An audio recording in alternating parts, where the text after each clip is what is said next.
Evening, I'm Dennis Owens. I'm Valerie Pritchett. Poll after poll, survey after survey, year after year, Pennsylvania roads are typically called among the worst in the nation. And it's not for a lack of effort on PennDOT's part. It announced today it's got money to spend and a desire to fix.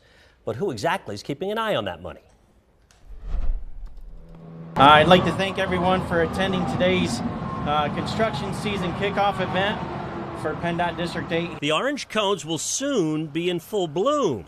And in South Central PA, that means 113 projects worth more than $600 million this year. The ultimate goal is to improve the efficiency for the traveling public and to make sure it's a safe corridor for everybody driving through at the end of the day. That's what we want. But PennDOT doesn't always get what it wants. Proof just a few miles away from this press event.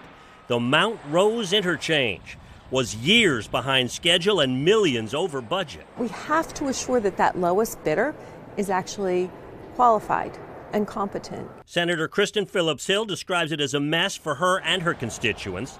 She says the company engaged in change order scheming, bidding low to get the work, but then increasing the scope and the cost and years of delays.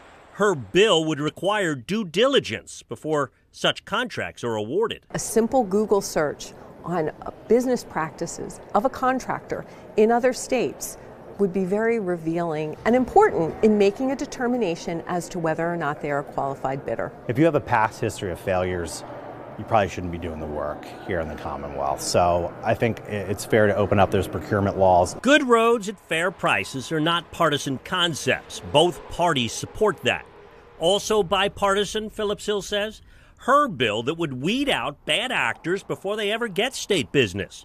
But will the new governor sign on? I remain optimistic until I have a reason not to be optimistic.